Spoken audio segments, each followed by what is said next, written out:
우리는 지금 디모데 전서를 묵상하고 있습니다. 디모데 전서에서 이제 사도께서는 디모데에게 어떤 목회의 원칙, 신앙생활의 원리 이런 것들을 쭉 설명해 오셨어요.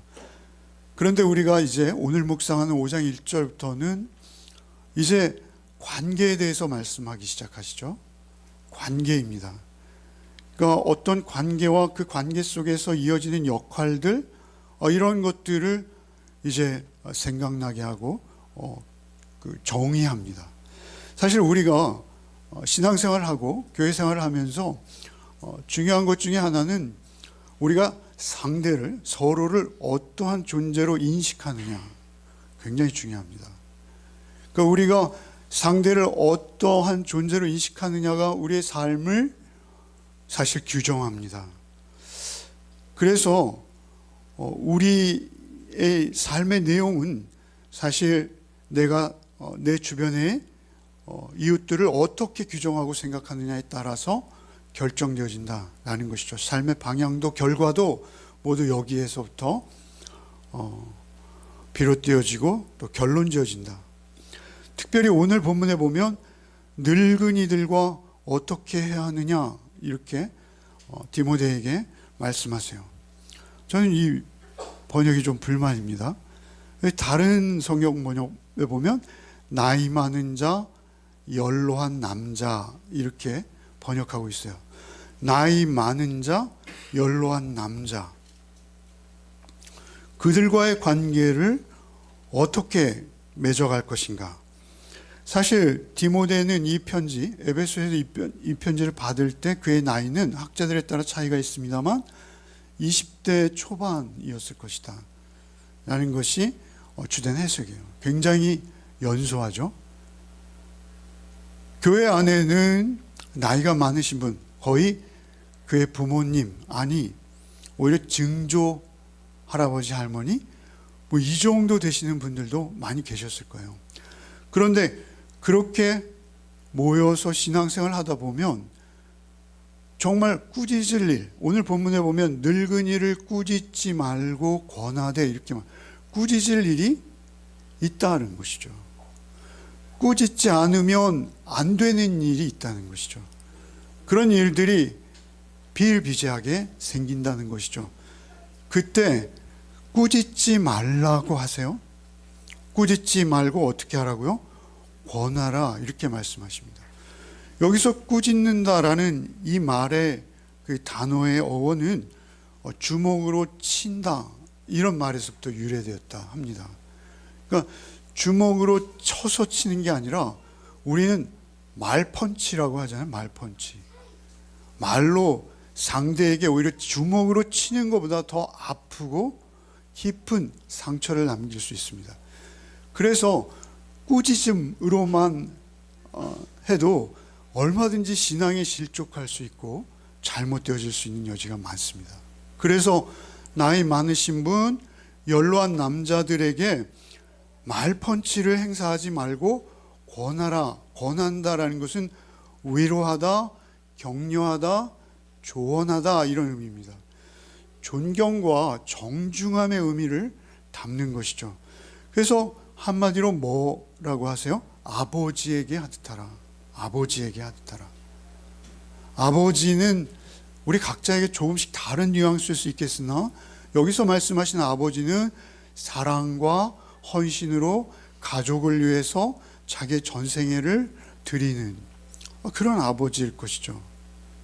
그런 아버지를 향해서 자녀들이 갖는 태도는 마땅히 어떠해야 하는지 우리 알지 않습니까? 그러니까 아버지, 가족처럼 가정에서 만약 나의 아버지가 그렇게 부끄럽고 또 꾸짖음을 받을 만한 일, 사실 제가 나이 들어가면서 느끼는 건데요. 그런 일을 합니다. 예전에는 몰랐는데 엉뚱한 실수들을 합니다. 그때 그러한 일들을 경험할 때 위로와 격려와 조언의 의미를 담아 존경과 정중함으로, 존경함과 정중함으로 권하라는 것이죠. 그의 헌신과 사랑을 잊지 말라는 것입니다. 젊은이에게는 또 어떻게 하라고 하십니까? 젊은이들에게는 형제에게 하듯 하라고 합니다. 동년배이면 조금 더 아래로 볼 수 있어요. 항상 디모데는 말씀을 가르치는 자로서 좀 사실 가장 빠지기 쉬운 유혹이 뭐냐면 내가 너보다 더 알아, 더 깊이 알고 있어, 이러한 것으로부터 유혹이 있다라는 것이죠. 형제처럼 여긴다 할 때 형제는 제가 언젠가 한번 말씀드렸는데요, 아델푸스라는 단어인데 아델포스에서 원형이 아델포스인데 이것은 두 단어가 합성됐습니다. 아라는 단어와 델푸스라는 단어. 아는 동일하다 이런 의미예요. 헬라어로 동일하다. 델푸스는 자궁을 의미합니다. 자궁. 그러니까 동일한 자궁. 형제라는 건 뭐죠? 혈연이라는 것입니다. 피로 맺어져서 동일한 자궁으로부터 말미암았다라는 것을 강조하는 것이죠. 그렇게 형제처럼 여기라는 것이죠. 어디선가 형제가 뭐 같은 학교에 다닐 수도 있고 쌍둥이 형제들도 많이 있지 않습니까? 근데 형제가 범하는 실수나 어떤 그런 것들을 볼 때 마치 내가 저지른 것처럼 아파하는 그런 마음이죠. 그런가 하면 사랑스럽기도 하고요. 그렇게 형제를 형제처럼 대하라는 것이죠. 이것은 사실 교회 안에서 우리가 많이 입에 붙은 호칭이에요. 그래서 형제님, 자매님, 너무 요즘 좀 남발되는 것 같아요. 의미를 우리가 좀 더 깊이 알 필요가 있죠. 예수께서 너희는 다 형제다, 마태복음 23장에 그렇게 말씀하시거든요. 너희는 다 형제다, 하나님 아버지 앞에 너희는 다 형제다. 그래서 우리 기독교 안에서는 이 형제라는 단어가 굉장히 많이 사용되고 있고 예수께서 그렇게 말씀하셨다라는 것이죠. 그러나 우리가 진정 형제라면 그들이 어떤 경솔하고 어리석은 행동을 할 때 같은 한 어머니의 자녀인 것처럼 사랑과 관용으로 대하라는 것입니다. 사랑과 관용으로 대하라는 것이죠. 그리고 나서 누가 나옵니까? 나이 많은 여자, 또 연로한 여자가 나오죠. 나이 많은 여자, 연로한 여자 성도에 대해서는 너는 어떻게 대하라는 거예요? 어머니처럼 대하라는 거예요. 어머니처럼. 이것은 비록 디모데에게, 목회자 디모데에게 하는 말씀입니다만 1차적으로 우리 성도들 간에도 동일한 것입니다. 우리 성도들 간엔 더욱 그렇죠. 목회자가 연로하신 남자 성도를 아버지처럼 여기고 연로하신 여자 성도님을 어머니처럼 여겨요.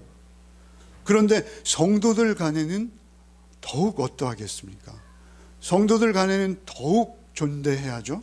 더욱 존경해야죠. 그의 잘못과 실수를 볼 때 그것을 내 잘못과 실수인 것처럼 아파하며 나누어질 수 있어야 된다는 것입니다. 그것이 중요하다는 것이죠. 젊은 여자는 또 어떻게 하라 합니까? 온전히 깨끗함으로 자매에게 하듯 하라. 온전히 깨끗함이라는 것은 이것은 이성이 남성과 여성이 바라볼 때 깨끗하지 못할 수 있다라는 것을 전제하는 그런 의미입니다. 우리의 가장 중요한 것은 사실은 우리의 마음입니다. 마음. 우리가 어떤 행위를 하지 않는다 하더라도 우리의 마음이 순수하고 순결한 상태가 유지돼야 돼요. 그것은 굉장히 중요하고 또 쉽지 않은 일입니다. 그때 그러한 나와 성적으로 다른 그러한 성도들을 대할 때는 자매처럼 여기라는 것이죠. 자매에게 깨끗하지 못한 마음을 품는다라는 것은 상상할 수 없는 일이죠. 그러니까 너는 일절 깨끗함으로 자매를 대하듯이 이성의 성도들을 섬겨라. 이렇게 말씀하시는 것이죠. 사실 이렇게 말씀하고 있는 바울 사도, 이 바울 사도는 어떻게 평소에 행하고 살았을까요? 사실 그것을 우리가 추적해 볼 필요가 있죠. 바울 사도를 우리가 잘 알 수 있는 몇 구절을 좀 한번 읽어보겠습니다. 로마서 16장 13절인데요. 같이 한번 읽겠습니다. 주 안에서 택하심을 입은 루포와 그의 어머니에게 문하노라. 그의 어머니는 곧 내 어머니니라. 루포는 우리가 잘 알고 있는 구레네 시몬, 예수님의 십자가를 골고다에서 대신 지었던 그 시몬의 아내입니다. 그러니까 루포는 그의 시몬의 아들이고 루포의 어머니는 구레네 시몬의 아내이죠. 그런데 그녀가 어떠한 이유로 로마에 지금 머물고 있는지 모르겠어요. 그러나 바울 사도께서 로마로 편지를 쓰면서 너희 가운데 있는 그 루포의 어머니 있지, 내 어머니야, 이렇게 말씀하세요. 내 어머니래요? 자기 어머니래요. 자기 육신의 어머니가 분명히 있을 것이죠. 그럼에도 불구하고 바울 사도께서는 그 로마에 있는 루포의 어머니는 내 어머니야, 곧 내 어머니를 보듯이 그렇게 너희들 다 좀 대해줄 수 있겠니? 라고 힘주어서 강조하시는 것이죠. 여러분, 우리가 잘 알고 있는 빌레몬서를 한번 우리가 읽어봅시다. 빌레몬서 1장 16절 읽겠습니다. 이후로는 종과 같이 대하지 아니하고 종 이상으로 곧 사랑받는 형제로 둘 자라. 내가 특별히 그러하거든 하물며 육신과 주 안에서 상관된 뇌계랴. 그러니까 빌레몬이라는 그때 당시로서는 교회 지도자죠. 장로에 해당합니다. 그 빌레몬에게 편지를 쓰죠. 편지를 쓰면서 오네시모라는 종, 노예 출신으로 빌레몬의 집에서 일하다 탈출했던 노예입니다. 그런데 그 노예가 어떻게 된 노릇인지 로마에서 사도와 같은 감옥 생활을 했던 것으로 여겨져요. 사도의 복음을 받아 그가 회심했어요. 회심하고 그가 도망했던 주인의 집으로 다시 돌아가요. 이거 있을 수 없는 일이죠. 노예가 도망하면 당신은 죽음입니다. 그냥 발견 즉시 죽이는 거예요. 그런데 그 노예가 자기가 도망쳤던 집으로 다시 돌아가는데 그 노예에게 바울사도가 편지를 주는 거예요. 그러면서 뭐라 하냐면 사랑받는 형제로 둘 자라. 내게 특별히 그러하거든 하물며 너에게는 어떠냐? 내 형제야. 오네시모 너희 집 노예였지. 그러나 지금은 주 안에서 내 형제야. 이거 어떻게 말씀하냐? 사랑받는 형제로 둘 자라. 형제로 네 옆에 두라는 것입니다. 전에는 네가 그를 노예처럼 종처럼 부렸을지 모르겠으나 이제 너와 그와의 관계는 종과 노예의 관계가 아니라 한 자궁에서 태어난 한 형제, 피를 나눈 혈연의 관계로 여기고 너 옆에 두어라, 이렇게 말씀하세요. 있을 수 없는 일이죠. 상식적으로 이게 가능키나 한 말입니까? 근데 바울 사도는 실제 오네시모를 그렇게 대했고 오네시모에게 그 편지를 품고 주인에게 돌아가게 했고, 그리고 너 형제처럼 여기고 네 옆에 잘 섬겨, 이렇게 빌레몬에게 부탁하는 편지를 그 안에 동봉시켰다라는 것이죠. 놀라운 것이죠. 어머니처럼 여겨달라, 내 형제처럼 여겨달라. 이 디모데전서를 시작할 때 바울사도 뭐라 하세요? 디모데를 향해서 참 아들 된 디모데야, 이렇게 부르죠. 참 아들. 그냥 아들이 아니라 어떤 아들이요? 참 아들. 참 아들이라는 것이, 참이라는 의미는 진짜 아들이라는 것입니다. 진짜 피를 나눈 아들이다. 너는 내 아들이야. 참 아들이야. 강조하는 것이죠. 오히려 진짜 아들이 없지만 있다 하더라도 그런 관계죠. 동역자입니다. 서로 의지하는 관계예요. 그리고 예수의 피 안에서 속죄함 받고 부활의 영원한 소망을 같이 지닌 자로서 살아가고 있는 거예요.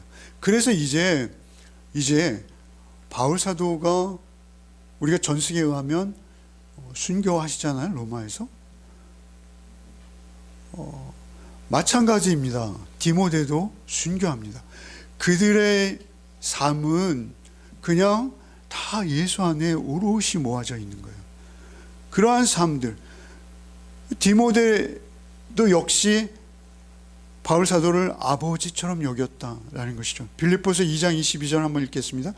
디모데의 연단을 너희가 안하니 자식이 아버지에게 함같이 나와 함께 복음을 위하여 수고하였느니라. 자식이 아버지에게 함같이 그렇게 바울 사도를 충성되이 섬겼다라는 것이죠. 아버지와 아들의 관계로 되는 것입니다. 그런데 우리가 여기서 가장 중요한 것이 하나 있습니다. 어떻게 그렇게 어머니처럼 여기고 형제처럼 여길 수 있느냐? 그것은 중간에 누가 계신 거예요? 예수가 계신 거예요. 여러분 이미 알고 있습니다만 오늘날 우리 현대교회가 우리가 서로 그리스도인이라 하면서 서로 크리스찬이라 하면서 우리가 왜 이렇게 서먹서먹합니까? 왜 이렇게 우리는 크리스찬이라고 하면서 예수 믿니보다는 너 어느 교회 어느 목사님 말 듣고 있니? 왜 이렇게 되는 거죠? 예수께서 우리의 중재자요, 우리의 중보자요, 우리의 피로 맺어진 관계로 우리 안에 각각 예수 그리스도가 계셔야 하는데 그 자리를 다른 것들이 차지하고 있는 거예요. 그래서 그리스도인이라는 것이 어디서 마주쳐도 전혀 이상한 거예요. 전혀 통하지 않는 거예요. 우리의 어떤 정서나 우리의 사상이나 정치적인 견해나 이런 것들과 아무 상관이 없습니다. 오직 예수 그리스도 안에서 우리는 한 피로 맺어지는 거예요. 예수 그 이름 안에서 우리가 대속 죄사함을 얻었고, 그리고 예수 그리스도 그분, 오직 그분 안에서 우리가 영원한 생명을 누리고 있는 것이죠. 그것을 우리가 서로 확인하고 그것을 확신하고 있을 때 우리가 그리스도인이십니까? 그 이외에 말은 필요 없는 거예요, 사실. 그럼에도 불구하고 우리는 그 그리스도인 됨을 너무 누리지 못한다라는 것이죠. 성경에 보면 사실 이러한 부정적인 관계들이 굉장히 많습니다. 형제도 필요 없고요, 부부도 필요 없습니다. 아담과 하와가 그랬고요, 서로의 죄를 미루지 않습니까? 가인과 아벨은 어떻습니까? 형제인데 가인이 아벨을 죽임으로 최초의 살인을 최초의 형제가 경험하고 있다는 것이죠.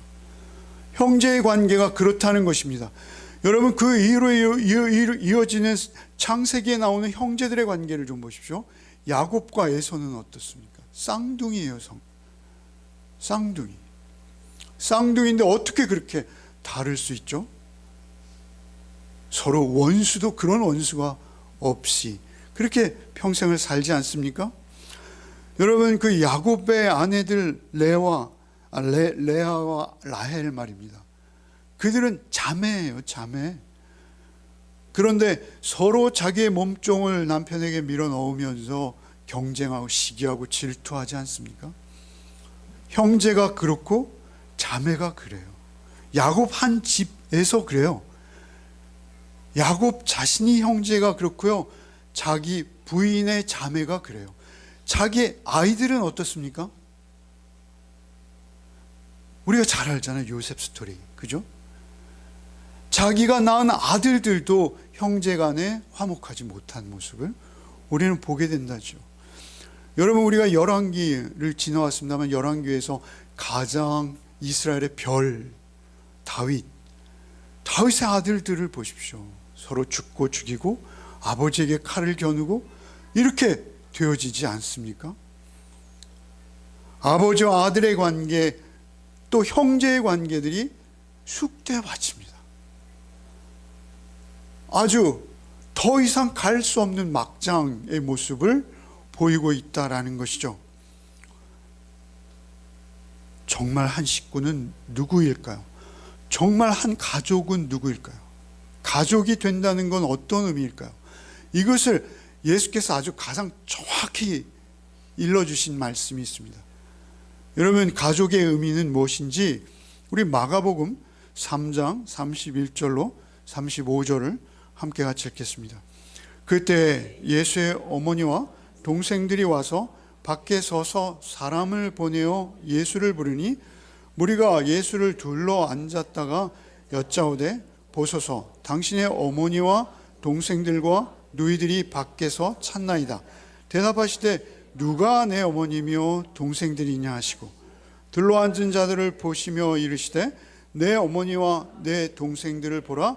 누구든지 하나님의 뜻대로 행하는 자가 내 형제요 자매요 어머니니라.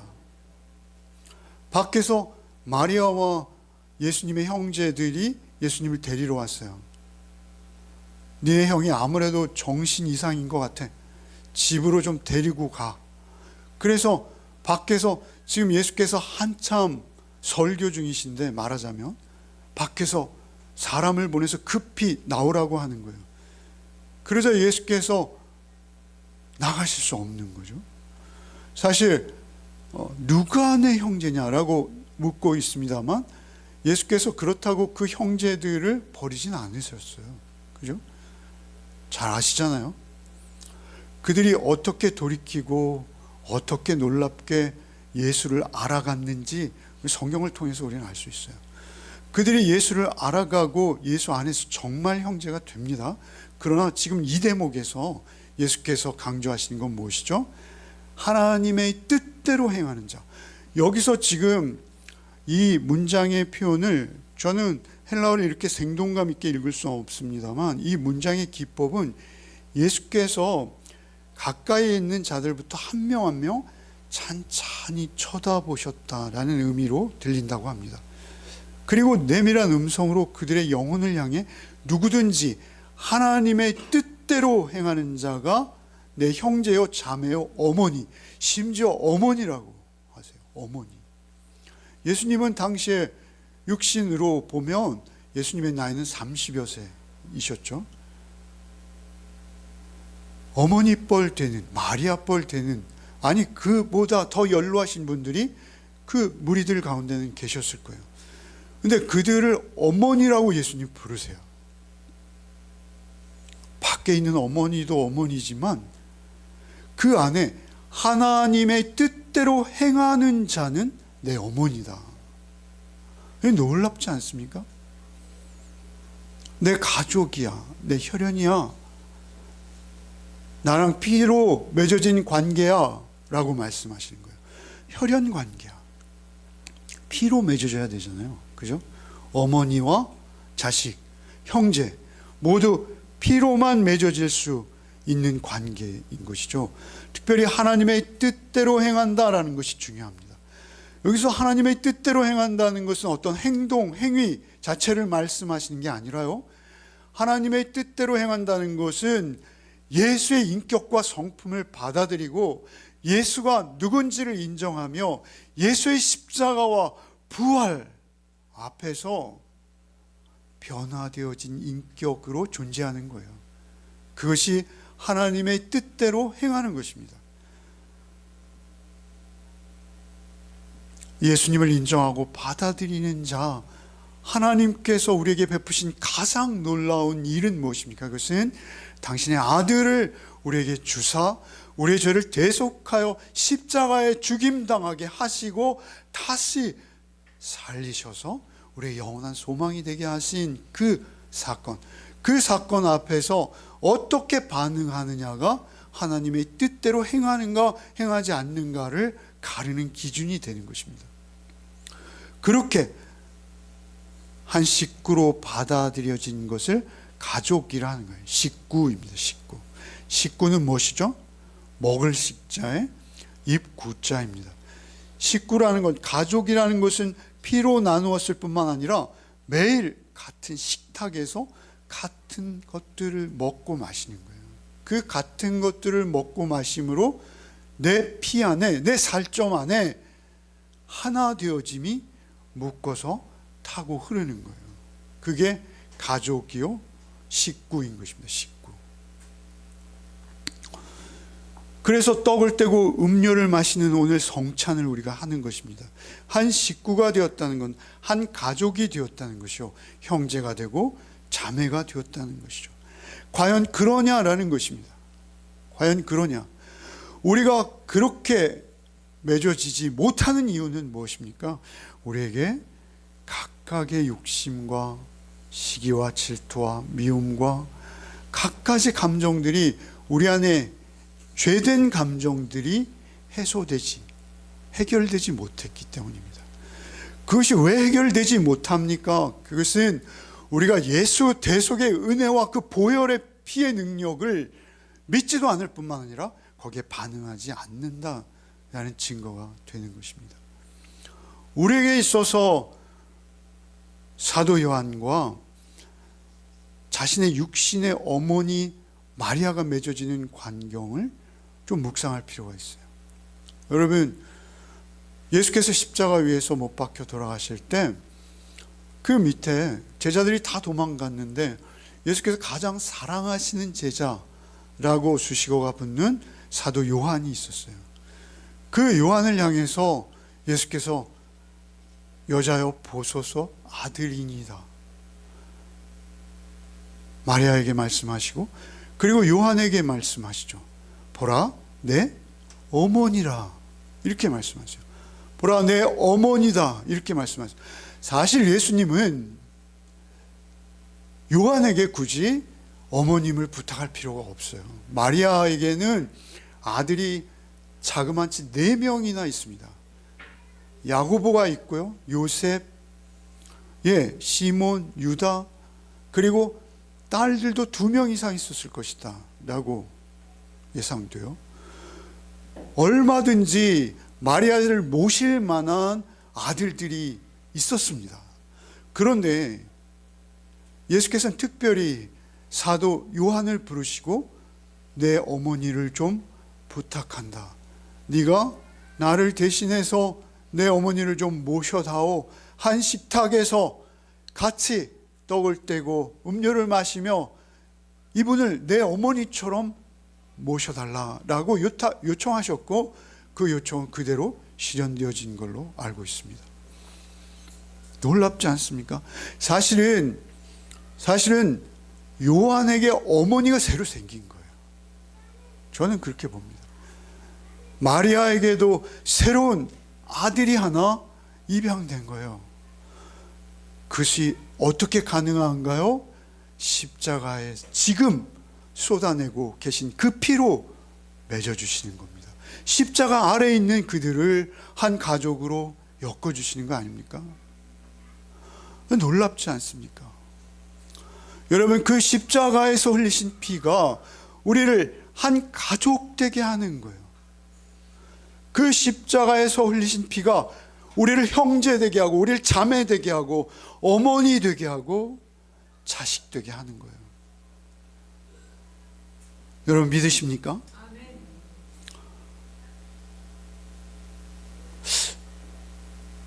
그 피가 우리를 어떻게 맺어주는지 에베소 2장을 한번 읽겠습니다. 2장 13절로 14절 읽겠습니다. 이제는 전에 멀리 있던 너희가 그리스도 예수 안에서 그리스도의 피로 가까워졌느니라. 그는 우리의 화평이신지라 둘로 하나를 만드사 원수된 것 곧 중간에 막힌 담을 자기 육체로 하시고, 그리스도의 피로 가까워지는 거예요. 여러분, 그 피가 우리에게 믿어지고 그 피의 능력과 그 피의 권세가 우리에게 실현되어지고 우리의 삶 속에서 누려지고 있을 때, 그때 우리는 형제일 수 있어요. 그때만 우리는 거룩의 삶을 바라볼 수 있고, 그 거룩의 삶 속에서 우리는 감히 형제가 되어지는 거예요. 자매가 되어지는 거예요. 그리고 부모와 자식의 관계도 형성되어질 수 있는 거예요. 여러분, 그렇게 형성되어질 때 그 관계는요, 우리가 혈연적으로 아까 부정적인 형제 관계를 창세기에서 말씀드렸습니다만, 그런 부정적인 관계가 아니라 진정한, 진실한 형제와 부모의 관계를 새로 이루어갈 수 있다는 것이죠. 오히려 그냥 한 몸처럼 이러한 관계는 어떤 관계냐면요, 스스럼 없이 죄를 서로 고백할 수 있는 관계예요. 여러분, 이런 관계는 어떤 관계냐면요, 예수의 피, 그 십자가의 능력 앞에 우리의 죄가 낱낱이 드러나고 그 죄를 대속하신 예수의 은혜가 우리를 지배하고 있을 때가 바로 하나님의 뜻대로 행하고 있는 때인 거예요. 그렇게 되었을 때 우리는 죄와는 영원히, 아니 죄와 싸워 이길 수 있는 거예요. 여러분, 우리가 그렇게 어머니와 형제와 자매와 같은 자에게 내 죄를 고백할 수 있습니까? 그 죄의 짐을 서로 나누어지고 마치 너의 죄짐을 나의 죄짐인 것처럼 여기고 마음 아파하며 주변을 향해서 오히려 더 숨겨주고 덮어주며 그를 사랑하고 그를 존경하며 그를 섬겨낼 수 있습니까? 왜 우리에게 그런 능력과 힘이 없습니까? 그래서 우리가 예수 대속의 피를 잘 믿지 않기 때문입니다. 그리고 그것이 우리의 삶의 실생활이 되지 않기 때문입니다. 그렇게 되어질 때 우리의 관계는 새로워지는 것입니다. 그렇게 되어질 때만 우리에게 진정한 가치와 관계가 형성되어지는 것이고, 그 관계만이 우리에게 진실한 관계요 영원한 관계가 되어질 줄 믿습니다. 그런 관계를 맺으셔야 합니다. 그 관계를 맺기 위해서는 우리가 각자 그 피와 그 십자가의 능력 앞에 서는 것이 중요합니다. 우리가 각자 그렇게 그 피와 십자가의 능력 앞에 각자 서 있을 때, 그때 우리는 형제가 될 수 있습니다. 우리는 자매가 될 수 있습니다. 우리는 부모가 될 수 있습니다. 그리고 우리가 얼마든지 그들에게 우리의 고민을 털어놓을 수 있습니다. 그렇게 교통할 수 있는 성도가 있다면 죄는 더 이상 우리에게 발붙일 수 없습니다. 죄는 백일하에 그 죄의 정체, 사단 마귀의 유혹이 드러나 버리기 때문에 더 이상 우리가 그 죄에 매이지 않습니다. 그 죄에 끌려가지 않습니다. 여러분, 우리가 하나님의 은혜를, 주님의 은혜를 받았다라는 것은 무엇입니까? 우리가 그 죄로부터 사죄함을 얻은 것입니다. 죄 고백하는 거 부끄러워할 필요가 없는 거예요. 대신에 아무에게나 그렇게 말할 수 없는 거예요. 중요한 것은 나와 같이 피를 나눈 형제인가? 나와 같이 피를 나눈 부모와 같은 존재인가? 그때만 우리가 서로 나눌 수 있는 거예요. 그리고 그때 서로 짐 지워질 수 있는 거예요. 짐 지워질 때 우리는 그를 피를 나눈 형제보다 더 놀라운 은혜의 형제로, 은혜의 부모로, 부모와 자식의 관계로 우리는 맺어져 갈 줄 믿습니다. 여러분, 오늘 바울 사도께서 디모데에게 말씀하시는 이 1절과 2절의 말씀의 배경을 조금은 너무 알레고리하게 흘러갔습니다만, 사실은 이 모든 것들이 우리 기독교 그리스도인의 중심이요, 우리의 삶의 터요, 우리의 삶의 가장 소중한 자리입니다. 여러분, 우리가 맺은 그 관계들 속에서 여러분, 우리의 삶이 규정되어진다 제가 말씀드렸어요. 우리의 삶의 열매도 사실은 그 관계 속에서만 열매 지어지는 것입니다. 여러분의 인격과 여러분의 성품과 여러분의 삶의 흔적과 자취들, 그것이 예수 십자가의 피의 능력과 보혈의 권능에 붙들리지 않고는 맺을 수 없는 열매들이요, 시작부터 불가능한 열매인 것입니다. 여러분이 십자가의 은혜에 더욱 붙들리시기 바랍니다. 그리고 그 십자가의 은혜만 오롯이 의지하며 여러분을 여러분의 삶을 주님께 전적으로 의탁하시기 바랍니다. 그럴 때 주님께서 여러분을 책임져 주실 줄 믿습니다. 책임져 주실 뿐만 아니라 여러분에게 놀라운 은혜와 능력을 경험하게 하실 줄 믿습니다. 그 능력은 죄와 구별되어진 거룩이요, 하나님의 영광을 드러내는 여러분의 정결한 삶으로 증명되어질 줄 믿습니다. 그것을 여러분의 가족 안에서, 여러분의 삶의 터전 위에서 여러분 날마다 경험하시는 복이 있으시기를 바랍니다. 주님, 우리에게 놀라운 은혜를 주셨고 우리를 그 피로 하나 되게 하셨는데 우리의 삶이 왜 이렇게 어렵고 외롭고 고독한지요.